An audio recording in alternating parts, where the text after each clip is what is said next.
Howdy. I've got no idea how this video is gonna turn out, but I'm doing it anyways. So, here's the whole little sequence that I shall be working with. Don't judge Minecraft because I barely have footage of anything else.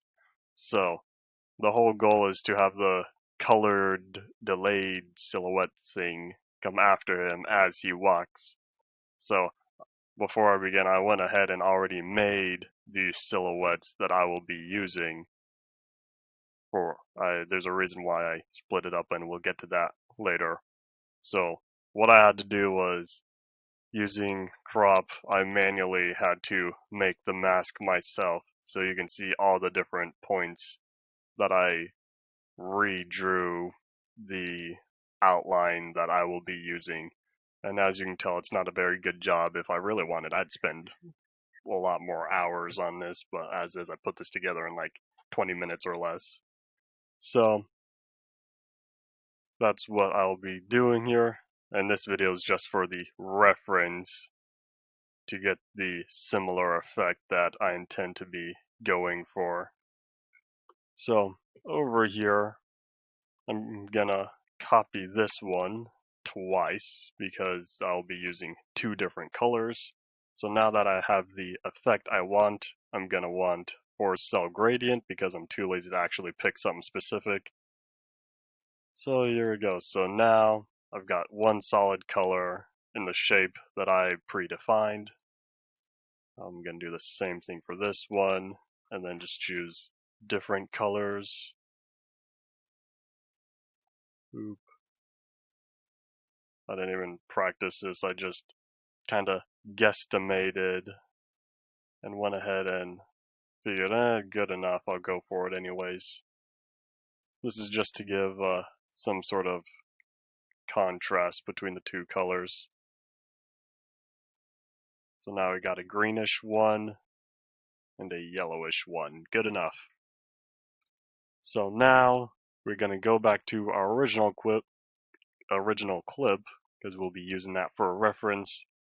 So over here, we will be taking the first copy, and as you can see now, boom, replaced with one color.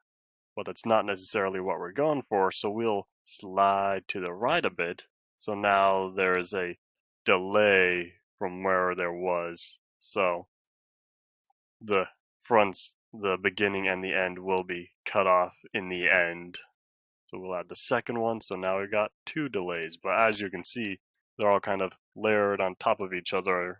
And just to make your life easier, you want the second one beneath, because the way Premiere Pro works, it layers everything top to bottom. So whatever's on top will override whatever's on the bottom. So now we kind of have, this smallish area. I'm actually going to move these forward. So now, here, let's add a little bit more delay in between. We want enough delay to be noticeable. So that's all that. And now you can see, what about this guy down here? Well, the reason for why I chose to also invert it as well is minimize that. Oopsies, both were selected. I wanted just the one. So now we go here, we got the original, and we got the two shadows. So if I move this clip out of the way, slide that one back forward, now we should have effectively all three of them for this short in-between period between here and here.